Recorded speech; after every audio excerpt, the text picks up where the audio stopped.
직전에 우리 박은혜 선교사님이 열강을 해주셨는데,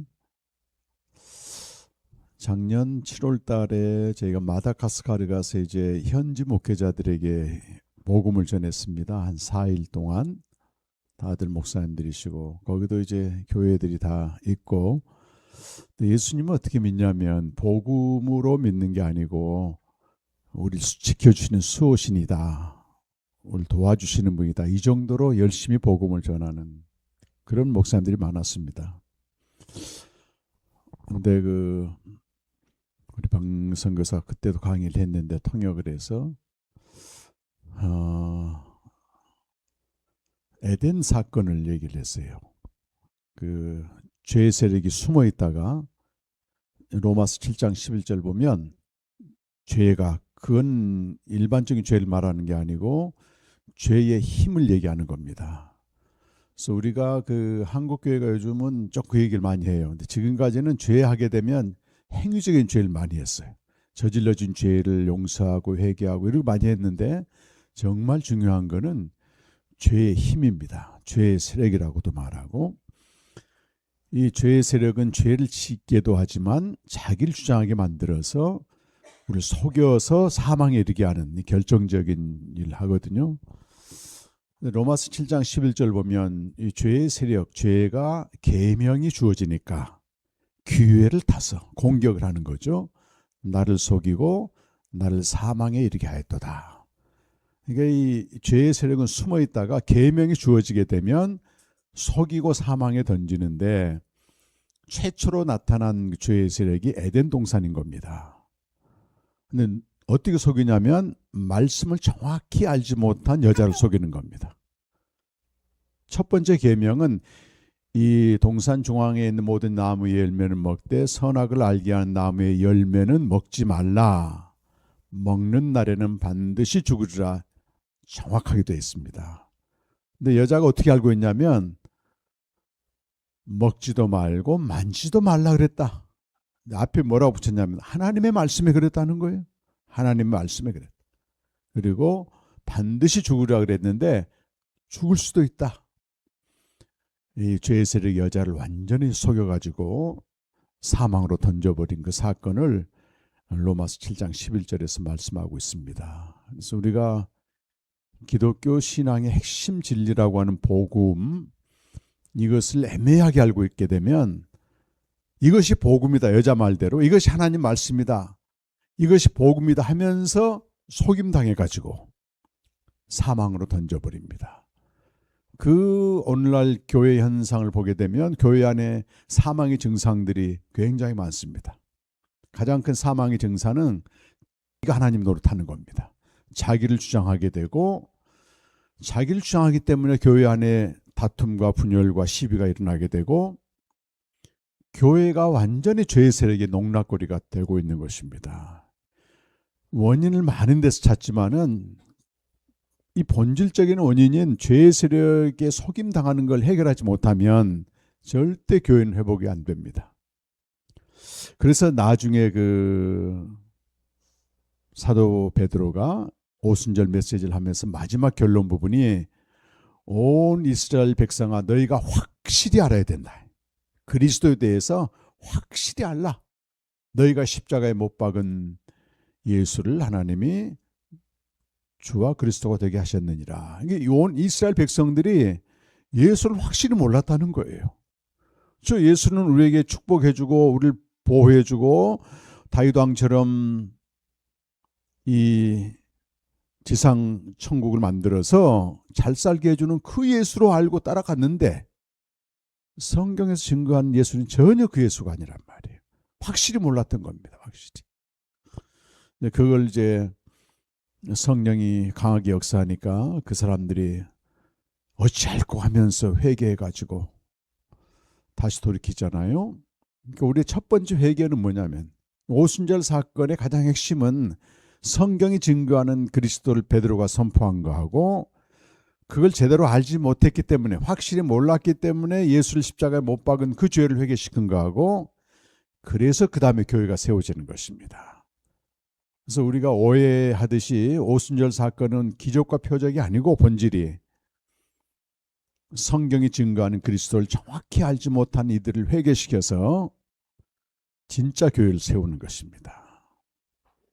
우리 모든 인간은 나름대로 결핍의 존재이기 때문에 문제 없는 사람이 없습니다, 여러분. 유한한 존재예요. 그래서 문제가 있으면서 살다가 그 문제뿐만 아니라 한계 상황에 탁 부딪힙니다. 내가 해결할 수 없는. 이 칼리아스포스 말에 의하면 땅 밑이 꺼지는 상황이 반드시 오게 되어 있습니다. 이때에 아까도 언급했지만 사람들은 세 방향으로 나가게 되어 있습니다. 하나는 합리주의, 과학주의, AI가 주는 그 세상의 만족, 펀의 세계로 쫓아가게 되고, 또 하나는 허무주의자들, 니체를 비롯한 이런 사람들처럼 쇼펜하우처럼 허무주의에 빠지게 되는 겁니다. 그리고 그 극한의 상황에서 세 번째 어떤 일이 벌어지냐면 암호처럼 들리던 종교적인 언어들이 해석이 돼요. 그건 철학자 말이기 때문에 요한복음을 아무리 봐도 이게 무슨 말인지 몰랐는데 이 비밀 있게 열려지게 되는 것입니다.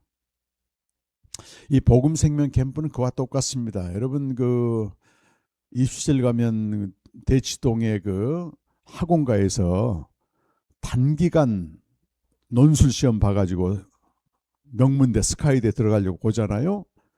단기간 수업을 해서 명문대를 가듯이 이 단기간 복음에 대한 진리를 명확히 알고 우리 명문대보다 더 좋은 만물에 계신 저 위의 세계로 도약한다는 겁니다, 여러분.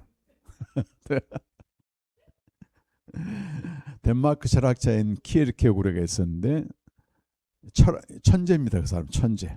어려서부터 고전을 탐독하고 철학 세계를 다 꿰뚫어 가지고, 근데 거기는 태어나면 무조건 그리스도인 개신교인이었어요. 개신교 국가이기 때문에.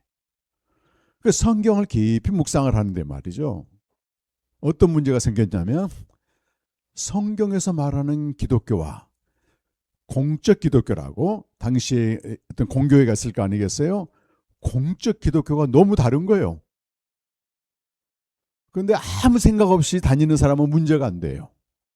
근데 자기가 주체적으로 생각하고 자기가 기도하면서 몸부림치고 이런 사람들에게는 이게 보입니다. 이게 이 성경이 증거하는 분명히 말하는 교회와 왜 공적 기도가 다른가? 그래서 그 사람은 중간에 교회를 안 나갔어요. 신앙이란 신 앞에 단독자다. 그래가지고 혼자 묵상을 합니다. 말씀 묵상을 하고 책을 써내고, 그리고 교회를 향해서 막 공격을 하는 거예요. 아주 외로운 투쟁을 했습니다. 오늘날 교회는 숫자 늘리기 사업체와 똑같다. 오늘날 목사들은 숫자 늘리기 사업체다. 우리 한국 교회도 그 반 차이가 없습니다. 그 사람이 깊게 하나님 은혜를 주셔가지고요. 그때 당시 이제 교회는 완전히 세상의 신임을 잃고 무신론이 팽배하고 있을 때 하나님이 없는 게 아니다. 우리는 그 한계 상황에서 신비의 신에게로, 만물에 계신 하나님께로 도약해야 된다. 근데 그 하나님과 우리 사이에는 무한한 질적 차이가 있어서 우리 스스로는 갈 수가 없다. 그런 얘기를 남기고 쓸쓸하게 인생을 마쳤습니다. 근데 그가 죽은 지 이제 150년쯤 됐는데요. 그때 당시 그 범람했던 공적 기독교에서 선포된 메시지는 하나도 남아 전부 쓰레기입니다. 혼자 골방에서 이렇게 몸부림하면서 했던 이 책들이 지금 살아가지고요. 한국 교회까지도 의식 있는 사람들이 키에르케고르 학파를 만들어가지고 목사님들이 그 책을 펴내고 있고, 지금도 100년 전에 칼바르트라고 하는 천재적인 신학자가 그 책을 읽은 거예요. 하나님과 우리 인간 사이에는 무한한 질적 차이가 있다. 만물에 계신 하나님과 만물 안에 있는 우리 인간 사이에는. 그런데 이건 아무도 거기 갈 수가 없는데 거기 계신 하나님의 아들이 우리 땅에 오셨습니다. 가센티 하나님이 그를 보내셨습니다. 그래서 그때 완전히 교회가 지금부터 100년 전 교회만 해도요. 정치 이념에 사로잡혀 가지고 이 상당히 유명한 신학자들이 그 독일의 1차 대전 일어났을 때 그 황제를 지지하고 나중에는 히틀러의 완전히 부역자들이 됩니다. 신학자들이. 근데 그때 로마서를 갈겨 써가지고 말이죠. 교회를 다시 셋업을 시켜요. 그때 뭐가 등장하냐면 초월의 하나님이 우리 교회 안으로 들어오게 되는 겁니다. 그 전만 해도 교회에서는 일체 이런 얘기 안 했습니다. 왜? 요한복음에는 분명히 나와 있는데, 성경에는 나와 있는데 우리는 모르고 지나가는 거예요. 중세시대처럼 믿습니다. 우리도 지금도. 그래서 정말 이 진리가 눈이 떠진 사람들은요, 교회 찾기 어렵습니다, 여러분. 방황합니다, 방황. 모르는 사람들은 방황하지 않고 그냥 다니는 겁니다. 이렇게 맹목적으로 다닙니다. 자기 영혼을 팔아버리는 겁니다. 그거는. 근데 분명히 알아야 됩니다. 애매하게 알면요, 호세아 4장 6절에 있는 말씀처럼 내 백성이 지식이 없어서 망하는도다 그래요. 안 믿는 사람들은 안 믿는 사람대로 망하지만은 우리가 믿어도 정확히 알지 못하면 망합니다. 망해. 교회 생활, 교회보다 중요한 게 예수가 하나님의 아들이고 그리스도라고는 복음인데, 보이는 외형교회가 지금 우상시대 가지고 말이죠. 이걸 절대 가치로 둡니다. 근데 보여지는 모든 것들은 교회라도 그거는 숭배 대상이 될 수가 없습니다, 여러분. 교회 하게 되면 다 껍복 죽거든요. 그래도 교회인데. 우리 파리 지부에 있는 우리 김대영 집사님은 전북 대학교 연합회 전대협 의장이었습니다. 누구죠? 그 지난번 문정권 때 비서실장 했던 임종석, 이런 사람들, 또 안희정, 이들과 같이 학생운동했던 사람이에요. 치열하게 했습니다. 이 사람들은 4년 동안요, 모든 책을 읽고 그냥 주체 사상에 그때 한참 빠져가지고 매일 앞장섰던 사람이에요. 20몇 년 전에 파리로 이제 유학을 가가지고 자기 친구들이나 후배들은 다 지금 장관하고 있어요. 이번에도 와가지고 김윤덕 뭐 국토부 장관 만난다고 막 그러더라고. 근데 말씀을 하나님을 만나가지고 교회를 나갔는데 말이죠, 처음에는 정말 열심히 했어. 근데 아무리 봐도 자기는 성경은 연구 안 해봤지만 이게 똑똑한 사람이니까 상식 밖의 행위를 교회에서 하면서 은혜란 이름으로 덮어버리는 겁니다, 이거를. 그래도 교회는 교회지 하면서 다니다가 도저히 이 목사님한테 말이죠, 이분이 A4 5장인가 몇 장 가지고 전부 적어서 올렸어. 이 맹신이 되게 되면 상식 이하의 짓을 하거든요. 이성적으로 아주 날카롭게 분석해서 올렸는데, 파리에는 똑똑한 사람들이 많이 옵니다. 그 목사님 지난번에도 어떤 집사님이 좋다 하면서 깔아뭉개는 거예요. 그 집사님은 뭐 서울대 나왔다고 하더라고. 근데 아무리 봐도 비정상 같으니까 요거 이제 재연을 한 건데, 그래도 다니다가 더 이상 못 다니고 이렇게 그만뒀어요. 20년 만에. 그리고 키르케고르처럼 혼자 골방에서 성경을 연구하는 거야, 이렇게. 이번에는 복음을 주제로 신구약 성경을 쭉 한 번 읽고, 그 다음에 생명을 주제로 딱 읽고, 그러다가 2019년도에 우리 파리 캠프를 제가 2번째로 갔는데 이분이 오신 거예요. 우리 선교사님 통해서. 근데 인상부터가 말이죠, 굉장히 머리도 이렇게 다 벗겨지고 아주 운동하는 사람이에요. 근데 첫 시간부터 질문을 저한테 막 쏟아내는데, 영생이 뭐냐 그래서 3일 동안 말이죠, 성경 가지고 저는 전부 답변을 했어요, 이분에게. 근데 이분이 수많은 목사를 만났지만 이런 목사는 처음 봤대. 다 얼버무리고 뭘 그렇게 알아야 되느냐 이렇게까지 얘기하는데 전부 대답을 해주니까, 그때부터 2019년도가 지금 7년째 됐잖아요. 제 카페에 들어와서 묵상글 출력해가지고 얼마나 공부를 하는지 몰라, 이게. 새까맣게 칠해가지고 합니다. 지금은 통달했어, 통달. 그리고 파리 지부에서 일주일에 한 번씩 모여요. 정식 교회도 아닙니다. 우리 파리 지부장 집에서 이렇게 모여가지고, 오늘 안 가져왔는데 창세기 주의 묵상을 가지고 제가 한 챕터씩 공부하는데, 이번에 다녀갔어요. 4월 달에 다녀가면서 저한테 3월 달이구나. 이분이 그런 얘기 하는 거예요. 자기가 이런 개혁에 대한 얘기를 하면은 대부분 목사들이 하는 말이 거의 대부분 100% 그래도 교회 안에서 해야죠. 이렇게 얘기한다는 거예요. 근데 그렇게 얘기했던 목사들이 전부 변질되는 걸 봤다는 거예요. 기존의 교회 안에서는 프레임 자체가 도대체 빠져나올 수 없는 거구나. 그걸 딱 알고 저한테 이런 얘기를 하는 거예요. 목사님, 우리가 이렇게 생명의 공동체로 몇 명 모인 이게 진짜 교회인데 말이죠. 왜 가짜 교회들이 자꾸 교회 이름 붙여가지고 사람들이 미워하냐고 막 이번에 흥분해가지고 말이지. 목사님, 이게 진짜 교회 아닙니까? 생명의 공동체가. 우리 그 네 사람 모이거든요. 거기도 네 사람 모인 여기 진짜 교회인데 말이지. 왜 여기가 교회가 아니고 교회가 아닌 데를 교회란 이름 붙여가지고 저러자 막 흥분하고 갔습니다. 이번에. 어느 시대나 그런 고민하는 사람들이 있어요. 고민해야 됩니다, 여러분. 고민해야 됩니다.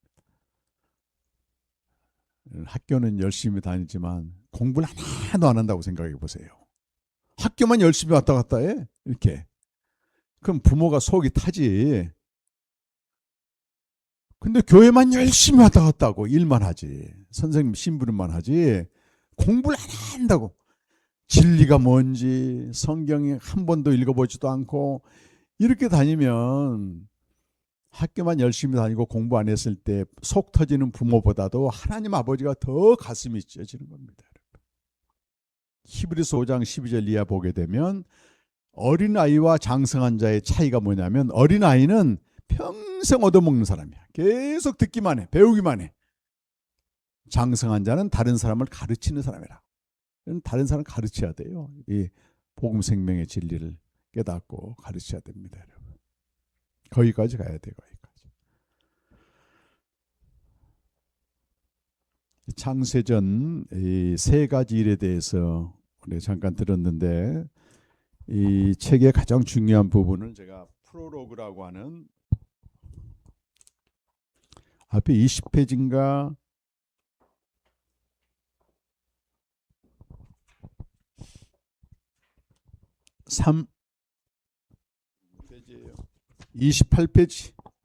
28페이지죠. 창세전의 진리는 생명과 약속이다.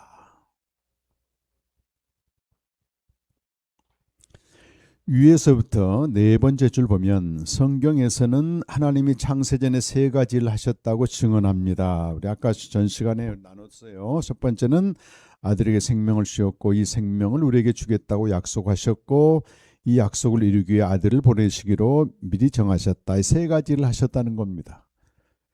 생명과 그걸 약속하신 것. 그러니까 창조의 목적은 창세 전에 정해지는 겁니다, 여러분. 어떤 물건을 만들 때 만들기 전에 목적을 정하잖아요. 똑같습니다, 여러분. 하나님이 세상을 창조할 때 충동적으로 우연히 만든 게 아니고 창세 전에 목적, 뜻을 세우셨습니다. 그러니까 성경에서는 많이 증언되지 않지만 창세전의 세계는 너무 중요해요. 그게 만물의 세계이기 때문에 창세전 만물의 세계만이 무한합니다. 무한성과 항상성, 변질되지 않아요. 만물 안의 세계는 풀의 꽃처럼 변질되게 되어 있습니다. 제2역학 물리학에서도 그런 발견을 했잖아요. 시간 안에 있는 모든 물질은 시간이 가면서 변하게 되어 있다. 베드로전서 1장 24절 말씀에 모든 육체는 풀과 같고 그 영광은 풀의 꽃과 같으니 풀은 마르고 꽃은 떨어진다. 쇠락의 법칙을 피할 수가 없습니다. 우리 육체도 말이죠. 땅에서 났습니다. 만물 안에 속하기 때문에 내가 아무리 건강 관리를 해도 쇠락의 법칙을 이길 수가 없습니다, 여러분. 좋은 거 먹고 건강 관리 잘 한다고 해서 이 몸이 쇠락하지 않는 게 아니에요. 우리 신앙생활도 만물 안에서 계속되게 되면요. 특별히 도덕적으로 윤리적으로 잘못한 것도 없고 인격적으로 문제가 없어도 나이가 계속해서 믿게 되면은 이게 전혀 아까처럼 목이 마르게 되고 심지어는 인격 붕괴 현상이 나타나고, 그래서 목사님들이 안 좋은 결말을 보여주시는 겁니다, 여러분. 어쩔 수 없는 원칙이에요. 이 창조의 목적이 뭐라 그랬습니까? 아까 초대 교부부터 20세기 신학자들까지 창조의 목적은 구원이다, 다 얘기합니다, 여러분.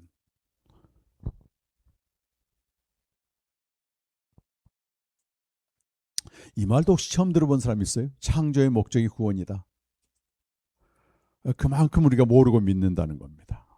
121페이지 책에 보시면 이런 문제는 초대교회에서는 사활을 건 논쟁이었어요.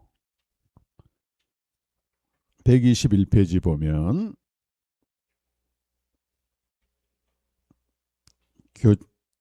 기원복음 생명책 열어서 122페이지 위에서부터 7번째 줄 보면 모든 물건은 그것을 짓기 전에 그 목적이 정해집니다. 이렇게 쭉 얘기를 하고, 더 내려오게 되면 전통적인 기독교 신학이 지지하는 창조의 목적은 구원이다. 이거 아주 보편적인 진리입니다. 동서방 교회, 개신교 전부 할 거 없이. 왜냐하면 초대 교부들이 해결해야 했던 가장 큰 문제는 구약의 하나님, 창조의 하나님과 신약의 하나님, 구원의 하나님이 과연 한 분인가, 이걸 차이점을 극복하는 것이었습니다. 그래서 이제 이런 걸 정리 안 되면 이단의 공격을 받잖아요. 중간에 폴 틸리가 이런 말을 따옴표가 있는데, 구원이 창조와 모순된다면, 구원은 신약의 하나님이고 창조는 구약의 하나님, 하나님은 자기 자신과 모순된다. 그렇죠. 해놓고 초기 교회는 이걸 주장하기 위해서 파멸에 이를 정도로 고심을 했다는 겁니다. 123페이지 위에서 네 번째 줄 보면 창조의 목적이 구원인 것은, 이게 중요한 얘기예요. 불완전한 피조물이 어떻게 하나님의 완전성에 도달하는 것인가, 이 문제예요. 우리 인간은 어떤 존재예요? 아까 얘기한 대로 메이드 오브 갓, 하나님에 의해서 만들어진 존재고, 창세전에 약속된 생명은 만들어진 생명이 아니고 born of God, 하나님께로부터 난 자. 그래서 요한일서에 보게 되면, 요한복음이나 예수님을 영접하면 하나님께로부터 난 자란 말이 반복돼요. 근데 영어 성경을 보게 되면 이게 born of God으로 돼 있어요. 근데 아담의 생명은 born of God이 아니고 made of God이, 기원이 어디죠?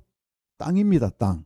땅의 티끌로 하나님이 만드셨다, 이렇게 되어 있어요. 그래서 우리가 구원받으면 아담의, 죄를 짓지 않은 아담의 상태로 돌아가는 게 아니고 하나님께로부터 난 자, 위로부터 난 생명을 얻는 겁니다, 여러분. 생명을 얻는 거예요. 그래서 밑에 쭉 읽어보게 되면 이걸 총괄적 갱신이라고 이레니우스가 말하고, 중요한 말이 한 군데 있는데, 그 단락의 밑에서부터 영생 얻는 구원은 하나님의 창세전 그리스도 예수 안에서 우리에게 주시기로 한 은혜입니다. 그 다음에는 제가 쓴 말인데요. 피조물인 인간이, 만들어진 생명인 인간이 하나님의 완전성에 도달하는 것은 하나의 길밖에 없다는 거예요. 그것은 하나님과 동일한 생명을 얻는 것인데, 그 생명은 아들 안에 있고 아들을 영접하는 자에게 선물로 주어지는 거예요. 그러니까 우리는 만들어진 생명으로 이 땅에 태어났는데, 이 영원한 생명을 가진 아들을 영접함으로써 요한복음 1장 12절 보면, 영접하는 자, 그 이름을 믿는 자들에게는 하나님의 자녀가 되는 권세를 주셨으니 이는 혈통으로나 육정으로나 사람에게 나지 않고 누구에게 났다고 되어 있어요. 하나님에게서 난 자다. born of God이 하나님께서 만들어진 자가 아닙니다. 우리는 난 자입니다. 난 자. 그래서 우리가 구원받게 되면 생명을 얻어서 만물 위의 세계인 아버지와 아들 안에 거하는 것입니다. 하늘에 계신, 그래서 하늘이 안 치웠다, 이것이 가장 지극히 크신 능력이라고 말해요. 아까도 말씀드렸지만. 근데 우리 한국교회에서는 창세전 얘기를 거의 안 해요. 그러니까 어디서부터 시작하냐면 창조부터 시작하는 거예요. 그러면 모호해집니다, 이게. 그러니까 만들어내는 거예요, 얘기를. 아담이 죄를 지었잖아요. 그렇다고 해서 창세 전에 생명을 주시기로 한 하나님의 약속 폐기되지 않습니다, 여러분. 왜냐하면 디도서 1장 2절에 보면 거짓이 없으신 하나님이 창세 전에 영생을 약속하셨기 때문에 그분은 신실하십니다. 아담 쪽에서 약속을 파기했잖아요. 그래서 하나님께서는 그래도 이 약속을 지키시는데, 그게 아까 마지막 시간에, 아까 시간 마지막에 언급했던 아담이 죄를 범한 현장에서 여자의 후손과 가죽 옷을 선포하게 되는 겁니다. 창세 전부터 오시기로 했던 하나님의 아들이 이제는 아담이 죄를 지었기 때문에 죄 문제를 해결하기 위해서 십자가에 죽으셔야 된다고 하는 그 의미로 여자의 후손과 가죽 옷을 선포한 겁니다. 그래서 예수님의 십자가의 죽음은 창세 전부터 계획된 게 아니고 아담이 죄를 범한 현장에서 아담이 죄를 지었음에도 불구하고 내가 생명 주는 약속을 지키겠다고 하는 하나님의 신실하심의 선포입니다. 하나님 편에서는 생명을 주기 위한 약속을 지키기 위해서 자기 아들을 십자가에 내어줘야만 하는 어마어마한 대가를 지불하신 거예요. 지불하기로 약속을 하셨습니다.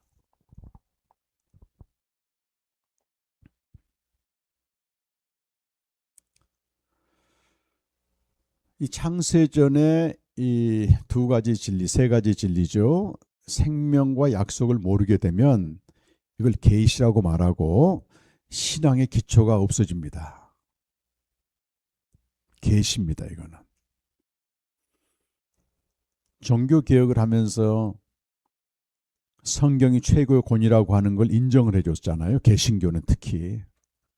그 전만 해도 성경이 권위가 있는 게 아니고 교황의 교시가 가장 큰 권위가 있었습니다. 성경은 개인이 읽지 못했습니다, 여러분. 1500년 동안 라틴어로 돼 있어가지고 이건 또 우상시대였어요. 그리고 구입할 수도 없습니다. 이걸 필사를 해야 되는데 성경을 필사본이 어마어마하게 비싸기도 했고 양이 이만했어요. 아주 돈 많은 제후들만 가지고 있었습니다. 그러니까 성경이 없으니까 당연히 교황의 교시가 절대 진리로 인정을 받고 십자군 운동할 때 그 누구예요? 그 교황이 교시를 내리잖아요. 이교도를 죽이면 남녀노소 누구나 천국 갈 수 있다. 그래서 여자들도 십자군 운동에 수많은 사람들이 동원한 겁니다. 그건 줄 알고 믿는 거예요. 어디 이교도를 죽여야만이 천국 간단 말이 어디 나와요, 성경에? 없으니까.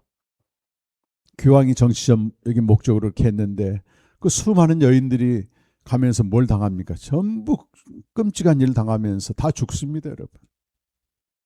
3번에 걸쳐서 했지만 결국은 실패하고 이슬람만 부흥시킨 결과를 가져와서 그때 이슬람이 거의 꺼져갈 뻔했거든요.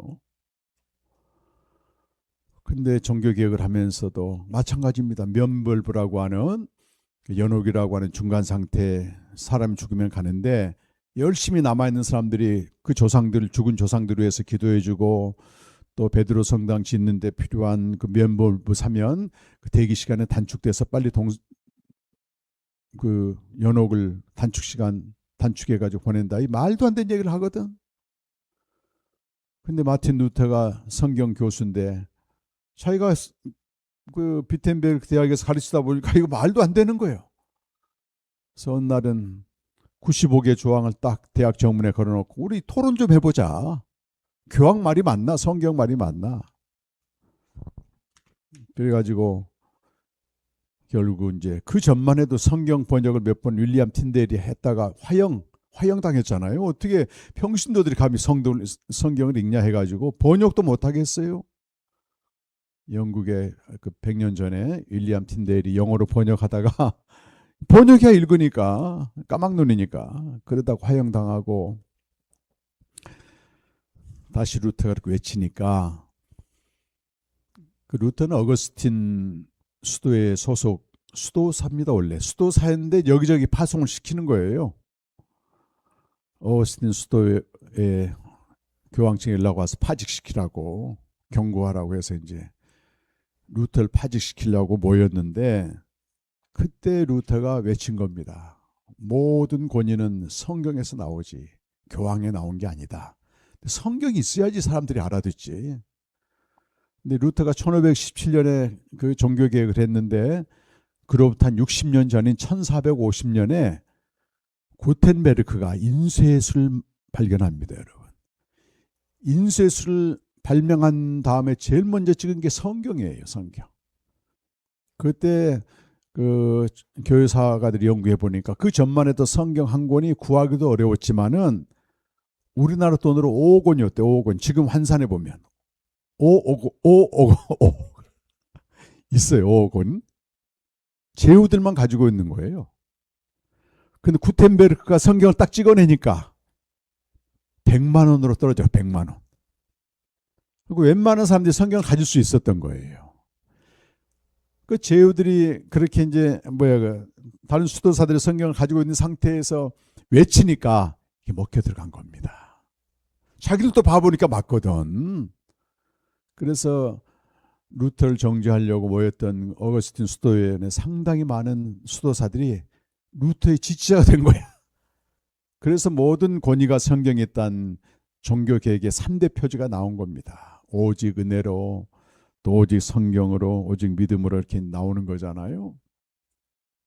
근데 계몽주의가 시작되면서 인간이 성경을 연구하게 더 똑똑해졌어, 인간이 이제. 계몽주의는 이성의 시대입니다, 여러분. 그전에는 맹목적으로 그냥 다녔어요. 맹목적으로 믿고. 계몽이란 말이 무슨 말이에요, 여러분? 미성숙에서 벗어난다는 뜻인데, 미성숙은 뭐냐면 스스로 생각하지 않는 사람을 미성숙이라 그래요. 애들은 스스로 생각하지 않죠. 계몽주의는 좀 그렇지만 계몽은 좋은 말입니다, 여러분.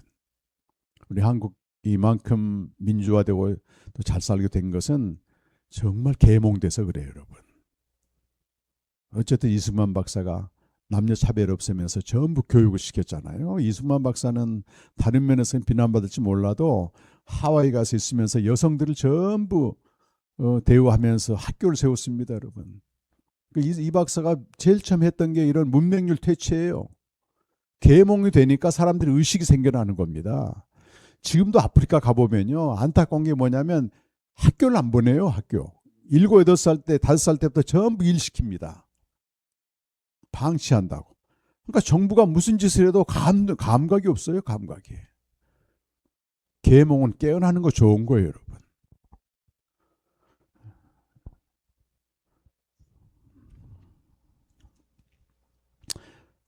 그러면서 의학과 과학이 급속도로 발전을 해서 오늘 우리가 이런 혜택을 입고 있습니다, 여러분. 계몽되면서 똑똑한 사람들이 성경을 연구하기 시작한 겁니다. 해보니까 우리 인간의 이성으로 이해가 안 되는 게 너무 많은 거예요. 또 과거의 얘기인데 지금 현대인의 관점에서 보니까 앞뒤가 안 맞는 것도 많아요. 당시만 해도 천문학이 발전해서 지구가 돈다, 지동선을 얘기했다가 죽을 뻔해요. 갈릴레오나 이런 사람들이. 왜 성경은 돈단 말이 없거든. 지구가 중심이지 무슨 태양이 중심이냐. 그 지구는 사각형으로 되어 있지 무슨 지구가 둥글다고 그러냐. 이런 얘기. 근데 이렇게 배를 타고 탐험한 사람들 보니까 둥글단 말이지. 그러니까 성경과 안 맞아, 과학이. 성경은 과학책은 아닙니다. 그러니까 성경의 권위가 추락하기 시작한 겁니다. 성경에 별로 관심이 없어지는 겁니다. 성경의 권위에 자기 신앙의 기초를 뒀던 사람들이 이제 무너지기 시작한 겁니다. 그러면서 어떻게 바뀌냐면 신앙의 기초를 성경에 두지 않고 청교도와 같이 개인적인 주님과의 만남, 체험에 두기 시작하는 거예요. 너 주님 만난 적이 있느냐? 그 청교도 신앙이 미국으로 건너가면서 제1차, 2차 각성운동이 일어나고 거기서는 회개해서 주님을 만나야만이 천국 간다. 이걸 막 외치기 시작한 거예요. 주관적인 체험을 강조한 것입니다. 구원의 확신을 강조한 겁니다. 구원의 확신은 저도 한때 그 운동을 했습니다만 우리 인간이 구원의 주체가 되어서 확신할 수 있어요? 불가능합니다. 이건 절대 해서는 안 된 겁니다.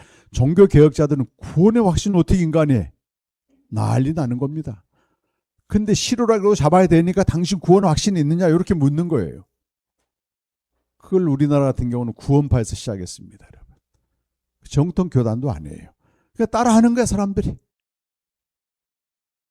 구원의 확신이냐고 물어보는 거는 그야말로 신개신교주의 해가지고 인본주의입니다. 인간의 주체가 되어서 구원이 있느냐, 구원 받았느냐 안 받느냐고 두렵고 떨림으로 가는 거지. 이미 내 안에 생명이 있고 주님이 내 안에 거하시고 그분과 교제한 사람은 이런 질문할 필요도 없습니다. 여러분. 우리 신앙생활이 뭐 구원받아 죽은 다음에 천국 가는 그렇게 만들었기 때문에 구원의 확신한 말이 나온 거예요. 근데 내가 생명 있고 현재적인 주님과 교제를 하게 되면 그런 질문이 무슨 필요가 있냐고. 매일 함께 사는데 구원을 죽은 다음에 가는 천국으로 딱 한정해 놓으니까 오늘 죽으면 천국에서 눈뜰 자신 있어요? 이렇게 묻는 거예요. 저도 그렇게 전도 폭발했습니다. 여러분.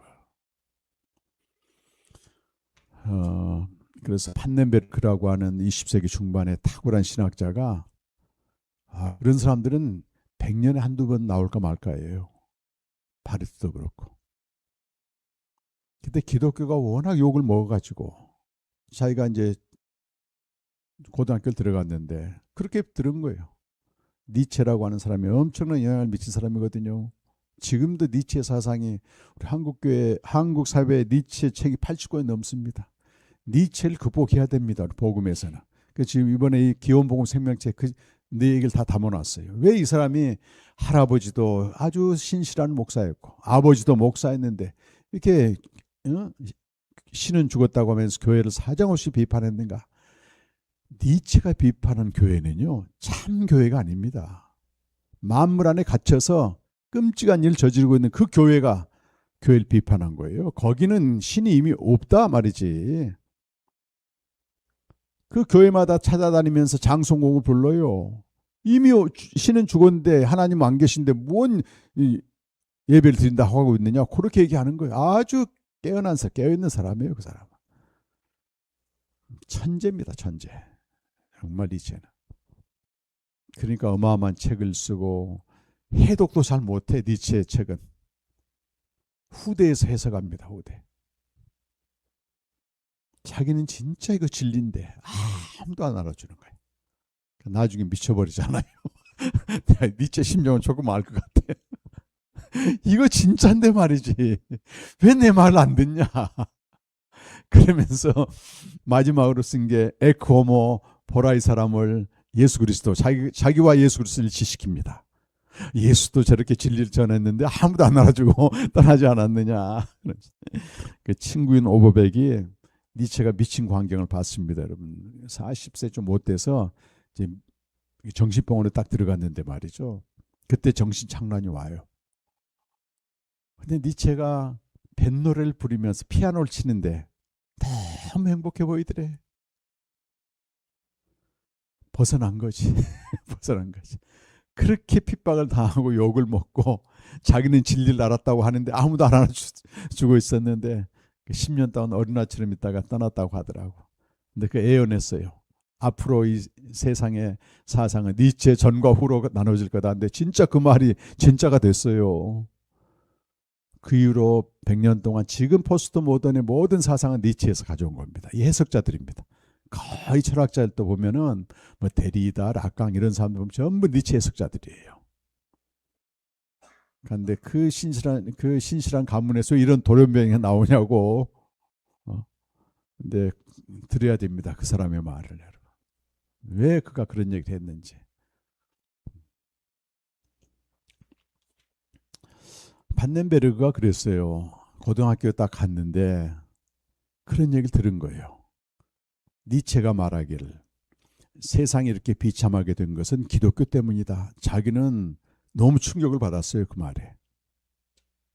어려서부터 하나님을 믿었던 사람인데 이 아이에게는 그 고등학생 아이에게 무슨 마음이 들었냐니까 그러고 실망을 하고 있는데 자기 학교 교사를 봤더니 진짜를 본 거예요, 진짜.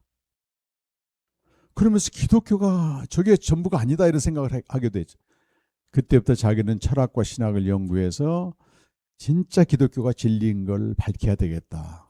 벌써 10대 때 이럽니다, 이런 사람들이. 보통 천재들은 그때 끝나더라고. 그래서 그가 이제 했던 유명한 말이, 신앙의 기초는 주관적인 체험이나 구원의 확신이나 청교도들이 말한 게 아니고 계시에 기초해야 된다. 그 말이에요. 계시. 그 계시가 여러분 창세 전에 약속된 생명입니다. 생명입니다. 엄청난 얘기를 했어요. 근데 이런 신학자들 말에는 성경 구절이 없어요. 안타까운 게. 내가 그 찾죠, 성경 구절을. 디도서 1장 1절과 2절 보면 그 말이 나옵니다, 여러분. 디도서 1장 1절과 2절 말씀에, 주로 우리는 2절 말씀만 많이 읽었는데 1절 말씀을 보면, 하나님의 종이요 예수 그리스도의 사도인 나 바울이 사도된 것은 하나님이 택하신 자들의 믿음과 경건함에 속한 진리의 지식과, 하나님의 택하신 자들의 믿음이 하나 나오고요, 경건함에 속한 진리의 지식이 나오죠. 믿음과 지식은 기독교 신앙의 두 날개와 똑같습니다. 근데 이 믿음과 지식은 2절 시작을 보니까 영생의 소망을 위함이라고 되어 있는데, 영생의 소망에 근거함이라 이렇게 돼야 돼, 번역이. 그러니까 성경은 여러분 그냥 내가 주관대로 읽으면 안 됩니다. 이게 무슨 말인가 반드시 주의를 해야 돼요. 이렇게만 읽으면 이게 무슨 말인지 모르잖아요. 근데 정확한 주의를 하게 되면, 영생의 소망은 우리의 믿음과 지식의 근거가 됩니다. 그러니까 이게 기초된단 말이 맞아요. 우리 신앙의 모든 기초는 만물 안의 세계, 수시로 변하는 만물 안의 세계에 있는 게 아니고 항상성, 변하지 않는 만물 위의 세계에서 약속된 생명에 있다. 이 말은 아주 정확한 거죠. 이렇게 좀 얘기를 해주면 더 좋았을 텐데, 신학자들은 성경 얘기는 별로 안 해요. 그냥 퀘션만 던지는 거예요. 이렇게. 신앙의 기초는 주관적 체험이나, 그러나 저 주관적 체험이나 이런 것들은요, 신앙의 어떤 계기는 됩니다, 여러분. 밋밋했던 신앙이 반전되는 계기는 되지만 시간이 지나면 없어지는 거예요. 이건 전부. 제가 재작년에 몽골 갔을 때 몽골 한인 선교사회 제가 집회를 갔는데, 거기 3일 동안 집회하는데 제가 첫 시간에 이런 얘기를 했어요. 그랬더니 선교사님들이 충격과 놀라움을 받는 겁니다. 자기는 주님 만난 기쁨이 너무 커서 말이지, 일생을 주님께 헌신하기 위해서 선교사로 왔는데 시간이 가니까 없어진다는 거예요. 그러니까 지금은 사역에만 매진하고 있는데 너무 괴로운 거예요, 이게. 그 기쁨이 다시 안 온다는 거예요. 제가 첫 시간에 이런 얘기를 비슷하게 했더니 막 충격을 받는 거예요, 충격을. 듣도 보다 못한 목사가 강사로 와가지고 앞에서 뭐 판넨베르 얘기하면서 신앙의 기초는 주관적인 경험이나 체험이 아닙니다. 다 체험하고 온 사람들이거든, 거기. 선교사들은 그런 사람들이 많아요. 어떤 자매는 싱글로 말이지, 자기는 주님 만난 기쁨이 너무 커서 제일 오지인 몽골로 왔는데 보니까 바닥인 거예요. 그러다가 어떻게 이제 남자 만나가지고 거기서 이제 살림하며 사니까 이제 가정 생활하느라고 정신없이 살아서 그렇지, 계속 회의가 밀려와. 내가 지금 뭐 하고 있나. 이 생명을 알고 교제하게 되면 매일 충만한 기쁨이 올라오게 됩니다, 여러분. 방향을 알고 있어야죠. 이거는 외부에서 어떤 자극을 주는 게 아니고 내가 주님과의 교제 속에서 충만하면 여기서 솟구치는 거예요. 그걸 요한복음 4장 14절 말씀에는, 내가 주는 물은 영원히 목마르지 아니하니 이는 영원한 생명으로 인도하는 솟아나는 선물이 된다. 이거 솟아나단 말이 할로마리란, 할로마이 헬라어로 펄쩍펄쩍 뛴다는 겁니다. 이 속에서 충만함이 여기서 올라오는 거지, 어디 가서 받는 은혜가 아니란 말이에요. 어디 가서 받는 은혜는 야곱의 우물처럼 계속해서 우물로 가야 되는 거, 야곱의 우물로 어딘가로 가야 돼. 누군가 설교를 들어야 돼. 그게 아니고 영생의 삶은 주님과의 교제를 통해서 이 안에 솟아나는 펄쩍펄쩍 뛰는 샘물인 겁니다. 그걸 맛을 봐야 됩니다. 맛을. 그게 신앙의 기초가 돼야 돼요. 아담이 죄를 범했음에도 하나님이 약속을 하십니다. 약속대로 아들을 보내셔서 생명을 주셔요. 우리는 에덴으로 가는 게 아니고 이제는 생명을 얻어서 만물에 계신 아버지 집에 거하게 되는 것입니다. 아버지 집입니다. 요한복음 17장 24절에 보면 아버지가 내게 주신 자가 나 있는 곳에 나와 함께 있어. 아버지 집이란 말이에요. 만물 안이 아닙니다. 이제는 창세 전부터 나를 사랑하심으로 내게 주신 영광을 보게 하여 주옵소서. 이게 우리의 주소지입니다. 에덴으로 가는 게 아니고. 우리 캠프에 오래전 어떤 목사님이 오셨는데 그분은 중국 선교사로 헌신했다가 다시 한국에 와가지고 대형교회 부목사로 있는 분인데 너무 목이 마른 겁니다. 이게 만물 안에 신앙생활을 하고 있던 거예요. 제가 많은 메시지를 했지만 그분이 마지막 이런 얘기하고 저한테 가셨어요. 자기는 구원받으면 에덴으로 가는 줄 알았다는 거예요. 에덴이 아니고 만물에 계신 아버지 집에 간다. 처음 들었다는 겁니다. 제가 그분한테 그런 얘기 했습니다. 우리 한국교회는 생명이라는 얘기는 안 하고 죄사함만 얘기한다. 아담이 모든 축복을 받게 돼 있는데 죄가 들어와서 저주가 왔다. 예수님이 오셔서 우리 저주를 담당하셨으니까 다시 우리는 복을 받는다. 이게 기복신앙의 원리입니다. 여러분. 진짜 우리가 예수 믿으면 복 받습니까? 기만당하는 겁니다. 그게. 구약의 선지자들 보십시오. 여러분. 예수님과 일치된 삶을 살아갑니다. 이들은. 아벨, 에녹, 노아 전부. 아벨이 누구예요, 여러분? 첫 번째 선지자인데 하나님께 예배드리고 악한 자에게 죽임당하는 겁니다. 인간적으로 볼 때는 가장 불행한 사람이에요. 그런데 히브리서 11장 4절에서는 아벨은 지금도 그의 믿음이 살아서 일한다고. 무슨 믿음입니까, 여러분? 그리스도를 증거했고 메시지뿐만 아니고 삶으로 그리스도를 증거했다. 그 말은 똑같이 고난의 삶을 산 겁니다. 그리스도와 연합되고 그리스도와 일치된 삶처럼 영광스러운 삶이 어디가 있어요, 여러분? 그래서 바울이 빌립보 3장 9절 10절 보면 나는 그리스도의 죽음과 일치된 삶을 살고 싶다. 번듯한 삶이 아닙니다, 여러분. 번영신학이 아니라니까, 여러분. 그게 남들이 볼 때는 비참해 보이지만 끝까지 가서 봤을 때는 수지 맞은 인생이죠, 여러분. 수지 맞은 인생. 예수님이 누구든지 날 따라오려거든 자기를 부인하고 자기 십자가를 지고 날 따르라 그랬잖아요. 그러면서 비유를 합니다. 자기 목숨을 얻고자 하는 자는 마지막 하면 다 잃어버릴 것이다. 가장 어리석은 자예요. 주와 복음으로 해서 자기 목숨을 잃어버린 자들은 마지막 가서는 얻을 것이다. 제가 이번에 이 얘기를 멕시코 목회자들한테 했는데요. 여러분, 마지막이 주님이 오실 때도 기지만 내 인생의 끝이기도 합니다. 내가 인생의 마지막 날 죽음이 왔을 때 자기 원하는 대로 사는 사람들 있잖아요. 뭐든지 잘된 사람들, 자기 목숨을 위해 사는 사람들 끔찍하게 됩니다, 여러분. 근데 주와 복음으로 자기 인생을 버린 사람들은 그 과정은 고난이지만 마지막 죽음의 순간이 왔을 때는 스데반처럼 하늘문이 열려서 예수님이 서서 맞이하는 영광스러운 입성이 되는 겁니다. 우리는 끝이 있습니다. 그런 얘기를 했더니요. 세미나 끝나고 나서 나이가 많은 목사님이, 그분은 마약 도시에서 목회를 하는데 성도 수가 서너 명밖에 안 돼요.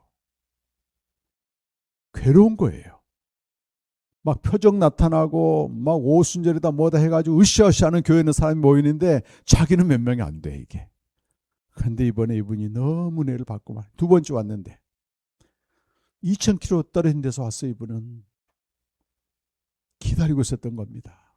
이번에 이런 고난에 대한 얘기를 했더니 이분이 저한테 몇 가지 얘기를 했는데 그 중에 하나가, 목사님 이번에는 고난을 기쁘게 받을 그 은혜가 임했다는 거예요. 고난을. 또 하나는 저한테 뭐라 한 줄 아세요? 소문으로만 들었던 한국교회가 이 진리를 보존하고 있어서 너무 감사하대. 내 얼굴이 뜨뜻해가지고 이 진리를 보존하고 있는 한국교회 감사하다는 거예요. 제가 굉장히 격려도 받았습니다. 누가 이 GL 미션을 알아줘요, 여러분. 우리 한국의 전체에 봤을 때 우리는 모래알밖에 안 됩니다, 여러분. 관심도 없습니다. 근데 찾고 찾는 사람들은 이렇게 찾게 되는데 뭐 유명한 사람도 아니고 그래요. 선지자들이 다 그런 길 갔습니다, 여러분. 근데 구약의 선지자들은 공통점이 하나가 있는데 장차 오실 그리스도는 여자의 후손과 가죽 옷으로 예표됐잖아요. 고난당하시고 죽임당하시고 3일 만에 부활하신다. 이걸 한결같이 전했습니다. 한결같이. 자, 우리 베드로전서 여러분 1장 10절과 11절 말씀 보면 구약의 선지자들이 무슨 일을 했나 한번 보세요, 여러분. 이 구원에 대하여는 10절과 11절 말씀 잘 봅시다. 이 구원에 대하여는 너에게 임할 은혜를 예언하던 선지자들이 연구하고 부지런히 살펴서 자기 속에 계신 그리스도의 영이 그 받으실 고난과 후에 받으실 영광을 미리 증언하여 누구를 어떠한 때를 지시하는지 상고하니라. 12절 읽어봅시다. 이 섬긴 바가 자기를 위한 것이 아니요 너희를 위한 것이 계시로 알게 되었으니 이것은 하늘로부터 보내신 성령을 힘입어 복음 전하는 자들로 이제 너희에게 알린 것이요 천사들도 살펴보길 원하는 것이니라. 구약의 선지자들은 부지런히 연구해가지고 살폈는데 그들 속에 뭐가 있었냐면 그리스도의 영이 있었다는 거예요. 그래서 그리스도가 오시게 되면 고난을 받는 것과 영광은 뭐겠습니까? 3일 만에 부활한 고난 받으시고 죽임당하시고 부활하신다고 하는 것을 분명히 알고 다 전했다는 거예요, 여러분. 근데 이것은 자기들 위한 게 아니고 진짜 예수님이 왔을 때 그 예수님을 전하는 복음을 전하는 자들 위한 것이라고 하는 겁니다. 복음 전하는 자들은 뭘 전해야 된다는 거예요?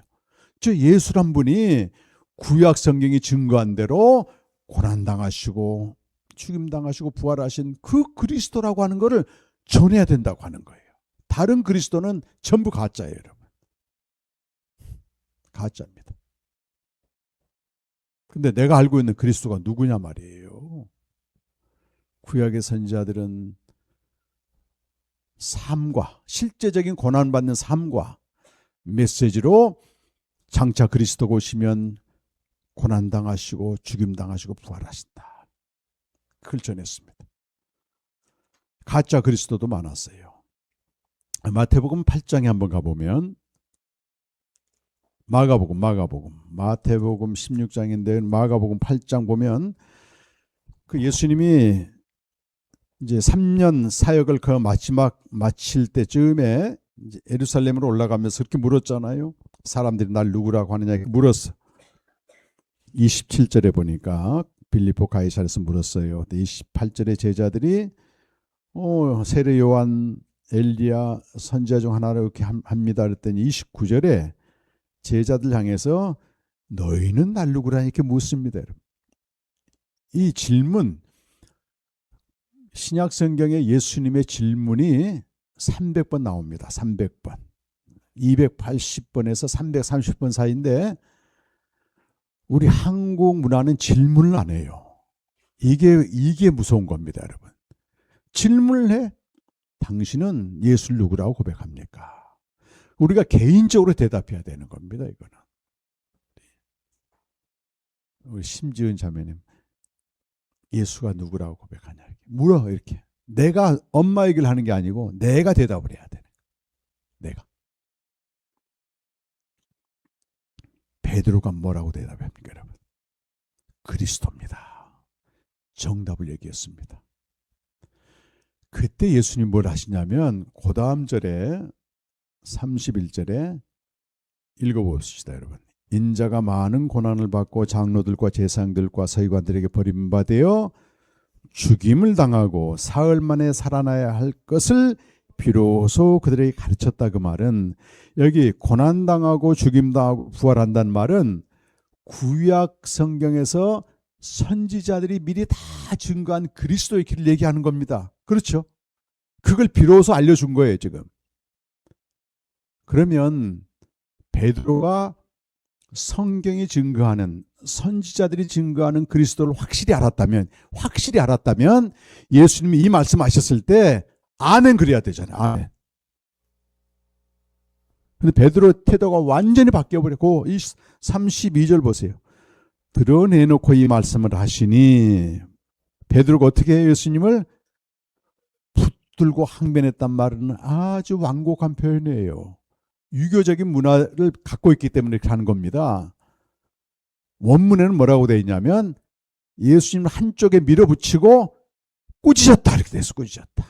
그 뒤에 나오는 예수님이 베드로에게 뭐라고 말해? 베드로를 꾸짖어 이렇게 나오죠. 그 다음 절에는 예수님이 베드로를 꾸짖단 말과 똑같은 동사를 쓰고 있어요. 에피티마우라고 하는. 베드로가 말이죠.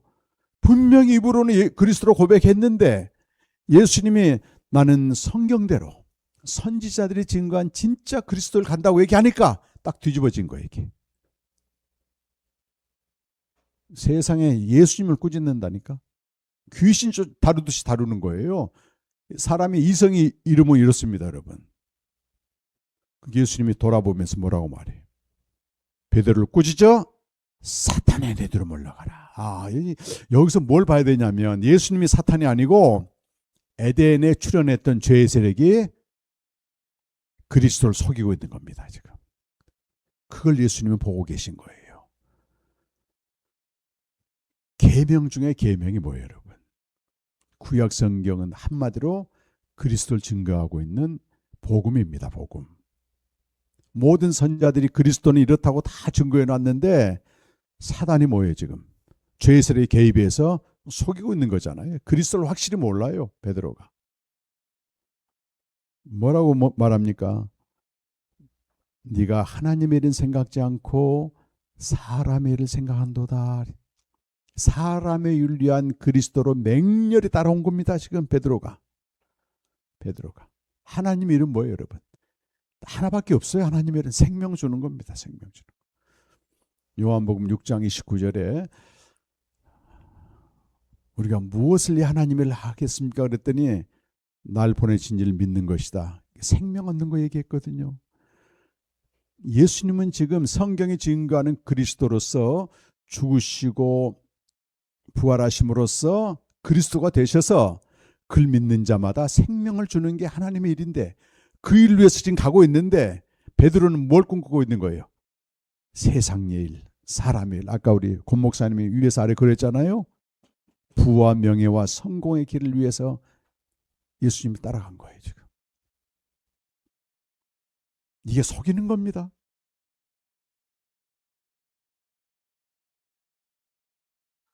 그리스도라고 고백하는 것보다 중요한 게 나는 어떤 그리스도를 고백하고 있느냐는 거예요. 근데 제가 이 부분에 대해서 이스라엘의 홀리랜드에서 부총장하는 정효로 박사님이 한국에 와가지고 세미나를 했는데 이 부분을 다루는데요. 베드로뿐만 아니고 12제자 전부가 또 당시에 모든 이스라엘 백성들이 다 사람의 일을 위한 다윗과 같은 그 잘되고 성공하고 정치적인 자유와 어떤 경제적인 풍요를 안겨주는 이 메시아를 기다렸다고 하는 걸 얘기하더라고요. 이 사람들 잘못이 아니라는 거예요. 100년 동안 바리새인과 서기관들한테 세뇌당하듯이 들은 겁니다. 이 사람들이. BC 142년에 하스모네 왕조가 생기면서 BC 586년에 그 이스라엘이 완전히 망해서 뿔뿔이 흩어지잖아요. 디아스포라로 흩어졌는데 그때 142년에 딱 한 번 독립적인 국가가 세워지는데 왕정은 아니고 제사장이 우두머리가 되는 그게 하스모니아 왕조예요. 그때 새 종파가 만들어집니다. 사두개파가 형성되고, 사두개파는 완전히 부와 권력을 독점하면서 이 땅에서 잘 살고 잘 먹는, 부활도 인정도 안 하는 그런 사두개파가 존재했고, SNF파라고 하는 거기는 제사장 그리스도를 기다리면서 완전히 은둔하면서 믿는 사람들이에요. 그리고 그 중에 가장 괜찮은 쪽이 바리새파입니다. 바리새파는 구별된 삶을 살면서 민중들을 계도하는 거예요. 근데 그 왕조가 세워지니까 뿔뿔이 흩어진 이스라엘 백성들이 세계에서 돌아와. 시오니즘처럼. 그때 예수님이 주로 활동했던 갈릴리나 이쪽은 그 전만 해도 완전히 이방 사람들이 땅이었는데 유대인들이 오기 시작하는 겁니다. 그때 바리새인들과 서기관들이 가서 성경을 가르치는 겁니다. 가르치면서 메시아를 가르치는 거예요. 장차 메시아가 올 텐데 그는 1000년 전에 나타났던 다윗 왕과 같은 강력한 왕이 나타나가지고, 이름도 다윗의 자손이잖아요. 우리 억압된 우리에게 해방을 줄 거고, 자유를 줄 거고, 고통받는 우리들을 행복하게 해줄 거고, 세뇌시켰다는 겁니다. 근데 이 제자들은 그대로 따른 겁니다, 여러분. 그러니까 성경이 증거하는 그리스도를 내가 믿고 있느냐, 내가 사람에게 배운 걸 믿고 있느냐, 전통이 알려준 걸 믿고 있느냐. 너무 다릅니다, 여러분. 하늘과 땅 차이입니다, 이거. 이들이 나중에 전부 예수님 십자가 앞에서 도망갔고, 나중에 예루살렘에 입성할 때 예수님을 따라가던 사람들이, 야, 다윗의 자손이다, 우리 구원하소서, 난리 법석을 부려. 저 사람 이제 예루살렘 왔으니까 왕 될 거라고 하는 착각 속에서, 망상이지 망상. 근데 망상이라도 희망을 줍니다, 여러분. 너무 놀랐어요. 거짓말쟁이 야콥이라고 하는 소설이 있는데, 폴란드 사람, 유레카 백한가 그 사람이 썼는데요. 유대인 개토 마을에 이렇게 하루하루 불안해. 유대인 2차 대전 언제 죽을지 몰라요. 잡혀가서. 근데 야콥이라는 사람이 라디오를 가지고 있어. 그 라디오를 들어보니까 연합군이 곧 온다, 조금만 기다리면 된다, 새로운 소식을, 계속 희망적인 소식을 전해주는 거예요. 그러니까 사람들이 그 희망적인 소식을 품으면서 하루하루 살아가고 있어요, 지금. 근데 사실은 라디오도 없어요. 거짓말이에요. 자기 친한 친구한테 사실대로 얘기했습니다. 난 라디오도 없고 거짓말이 하니까 그 친구가 자살해버려요. 그러면서 하는 말이, 1g의 거짓말이 1톤의 희망을 만들어낸다는 거예요. 1g의 거짓말이 1톤의 희망을 만들어낸다. 유명한 말입니다, 이게. 거짓말이라도 그게 당장 내게 위로와 소망이 된다면 믿고 보자, 이거야. 메시아 사상인 그런 겁니다, 여러분. 에레미야 때도 그랬습니다, 여러분. 안 되는지 알아. 근데도 당장 여러분 잘 될 겁니다, 예수 믿으면 축복. 남발합니다, 남발해. 뭘 근거로, 뭘 근거로.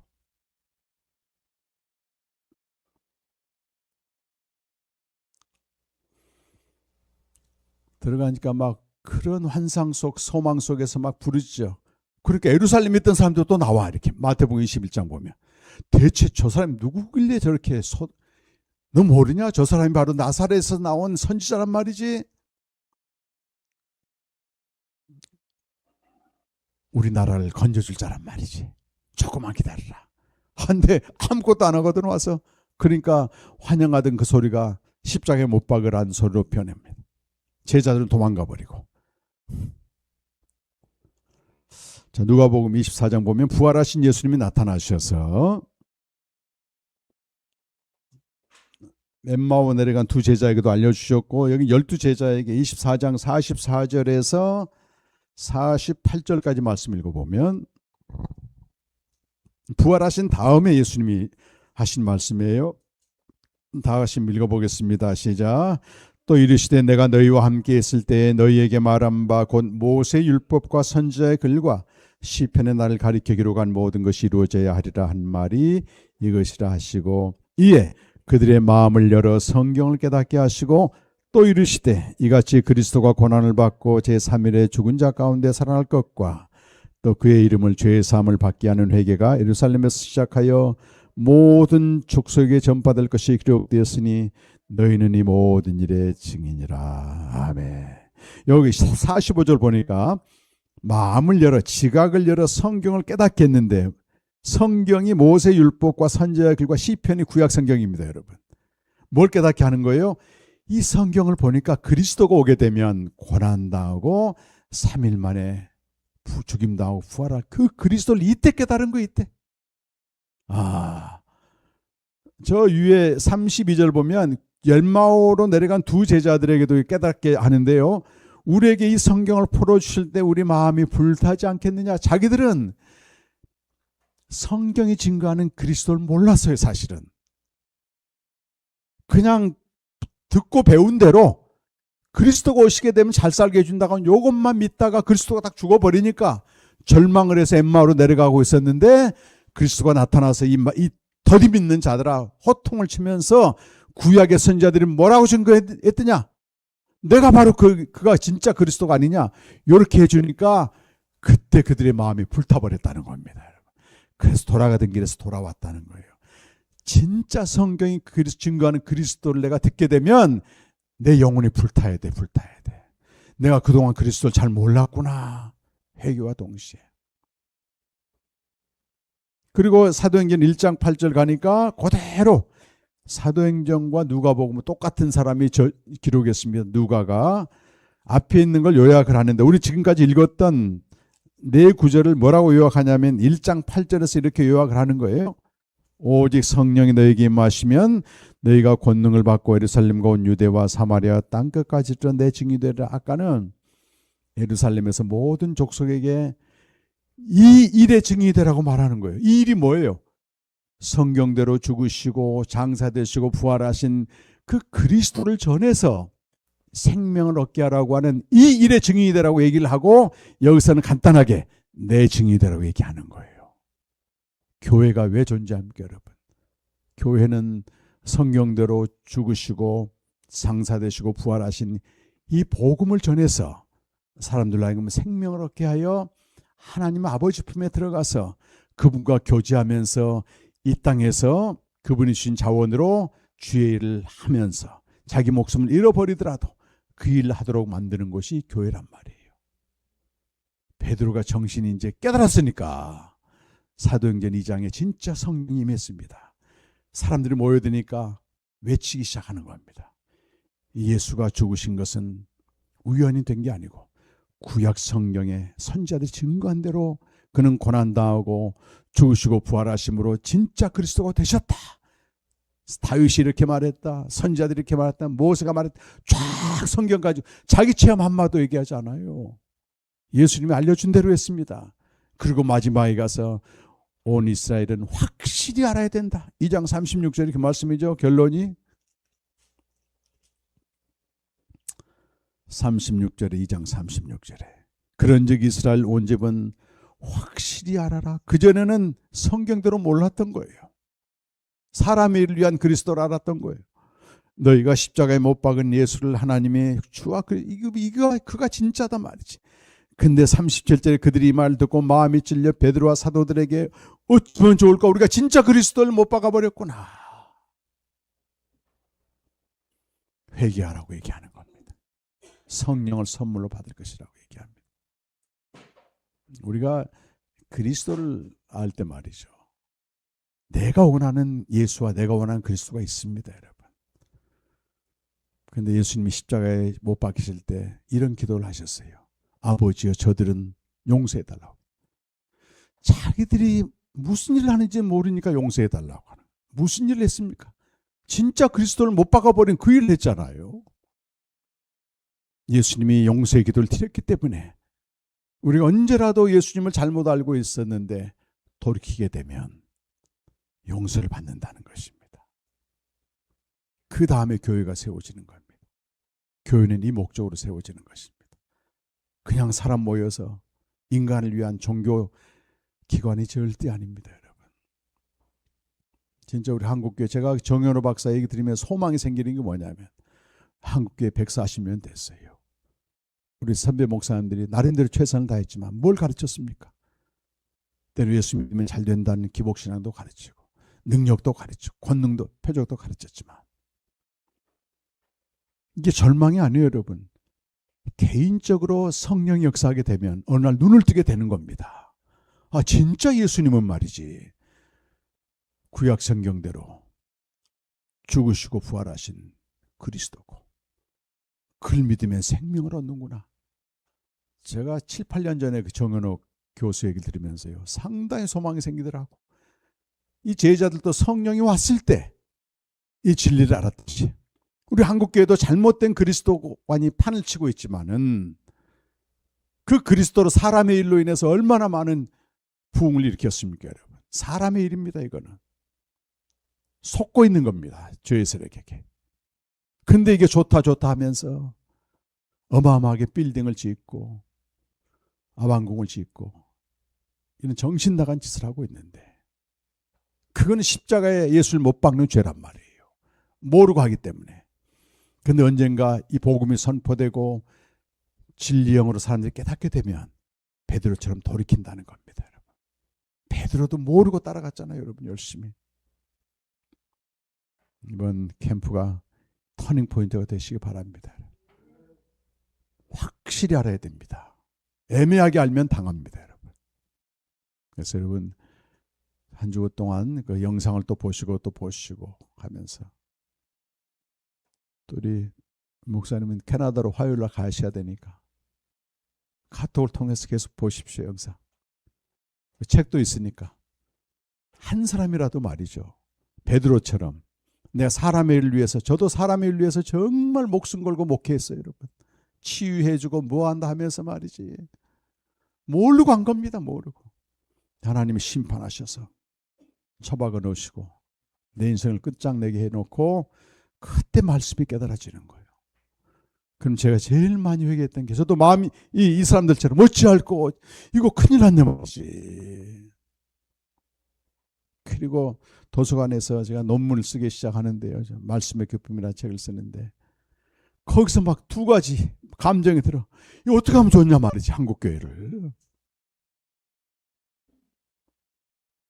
그 마음만 들더라고요. 하나님이 우연히 시작한 캠프를 말이죠, 벌써 18년째 180에서 상상도 못했어요. 저는 한두 번 하고 말려고 그랬어. 제 의도와 상관없이 하나님이 끌어가시는 겁니다. 엎드려서 그분이 하십니다. 한 명씩 한 명씩 정말 귀한 분들이에요. 그러니까 이 시간 한번 어찌할꼬 내가 그리스도를 잘못 알았다면 이 회개 한번 해야 됩니다, 여러분. 너희가 회개하라. 무슨 회개예요 이게? 죄진 걸 도덕적인 회개가 아니고 그리스도를 오해하고 열심히 믿은 걸 회개하라는 거예요. 성경대로 알지 못한 그리스도, 고난당하고 죽은 자 가운데 3일 만에 살아나서 생명을 주신 그리스도, 이 그리스도를 내가 정확히 몰랐다면 회개해야지 다음 작업이 됩니다, 여러분. 그리고 생명을 얻고 주님과 교제하면 정말 달라집니다, 여러분. 만물의 세계, 초월의 세계로 가기 때문에 만물 안에 일어나는 모든 상황을 넉넉히 수용하고 것들이 견딜 수 있으면서, 그러면서 주님의 작품이 만들어지는 엄청난 진짜가 기다리고 있습니다. 그런 은혜를 여러분 사모하면서 다 같이 한번 기도하겠습니다.